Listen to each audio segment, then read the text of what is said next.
what about verbal ability, VARC? Some people have better because of cultural reasons or their past education. They have more familiarity with the language. The others have a little bit of a handicap. So how should people approach this? So it depends on whether you have that handicap that you're talking about or not. So if people have a handicap, the process is slightly, of course, longer. The work required is more. If you don't have the language handicap, you are okay with comprehending what is being mentioned in a paragraph and a passage. And please remember, even if you have the handicap, remember the good thing about CAT prep in verbal is that you're going to be challenged with only 800 word articles. So you're not going to be asked to read and decode a 2,000, 3,000 word articles. So the limit is 5 paragraphs basically.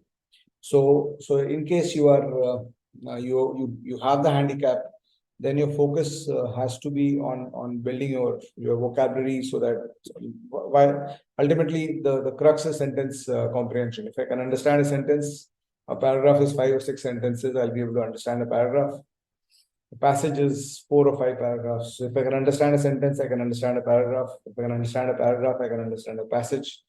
And if I can understand the passage, my handicap is gone. So then the people who have no handicap, unka preparation jo verbal ka hota hai, is to try to look at the kind of traps questions have, the kind of twists and turns questions have. So a lot of times you make errors because you didn't understand the question well.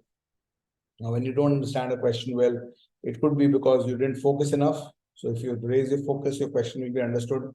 Or it could be because the question understanding was beyond your ability. Then in that case, you need to build ability. Again, the ability is the key crux ability in verbal is sentence comprehension.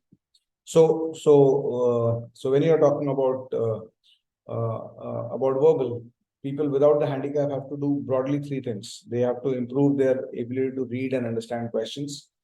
They have to improve their ability to read and understand options. And they have to improve their ability to read and to match options with questions. So one of the key traps that CAT gives over and over again, if you look at the past years, this thing, and this is what confounds a lot of people. And it sound very simple when I say it, but this actually I can show this to you across CAT passages. So what happens is in the CAT, many times what happens is how they trap you is that there's an option which is correct according to the passage, but it is not an answer to the question asked. So there is a last part of the passage of solving a comprehension or a verbal question is once you finish identifying this is the answer that I'm marking, you just match it with the question. So does it answer the question asked? To give you a very crude example, let's say there's a passage where there's a boy, Raju, who comes back home. And the passage describes that Raju comes back home from school and he rings the doorbell and his mother opens the door and Raju goes inside and lunch is served for him. And Raju has aloo parathas for lunch. Okay, this is the passage, a small paragraph of the passage. And later, after you finish the passage, there's a question in the questions of the passage. There's a question which says, who opened the door for Raju? So one of the options obviously will be mother opened the door, which is the correct answer. But there might be an option like he ate aloo parathas for lunch. Now, he ate aloo parathas for lunch is not wrong according to the passage because it's part of the passage. The passage has described that. But does it answer the question being asked? The answer is no. So this third part is also very important. Question option match. You have to make sure that you keep doing that all the time, so that you get you remove those last 10, 15, 20% of the errors. So that is the phase of preparation where in verbal where you are learning through solving. But that happens only after your handicap about understanding languages is gone. So for that, people who have that handicap will have to work on building their skills to be able to understand complex passages, complex articles on complex topics, 800 words of it. You have to learn how to catch hold of the idea, even if it's slightly above the level that you are used to. So the only answer to that is to get used to it by going after it. So for people who have that handicap, I suggest two processes. I mean, again, I love giving analogies. So my analogy for that is, suppose you're playing cricket and you want to become a batsman, and you realize that you're comfortable playing balls that are thrown at you at 100 kilometers per hour. So you want to, but you want to, if you want to play international matches, you have to be able to play and hit balls at 150, 155 kilometers per hour. So that speed has to become normal for you. And your current level is that you are only comfortable at 100, 110. So what is the process to get comfortable at 150? There's a process because other people have done it. So there must be a process. So there are two alternate processes that you can do. One is that you step up gradually. So if you're comfortable at 100, 110, you start facing a bowling machine that bowls at 120. So get used to it. You might take 15 days, 1 month to get used to it. Then once you're used to 120, then you raise the bowling machine speed to 125, 130. So stepping up 5, 6 steps, you will reach a point where 150 will become a challenge and 140 is no longer a challenge and you will be able to face it. The other way to do it is that you are comfortable at 100. Tomorrow you go into the nets and you put the bowling machine at 150 and start playing that ball. So when you start doing that, the first few days you'll be completely bloodied. You'll not even see the ball, and you'll be hit here and there, and you'll be bruised and bloodied, as I said.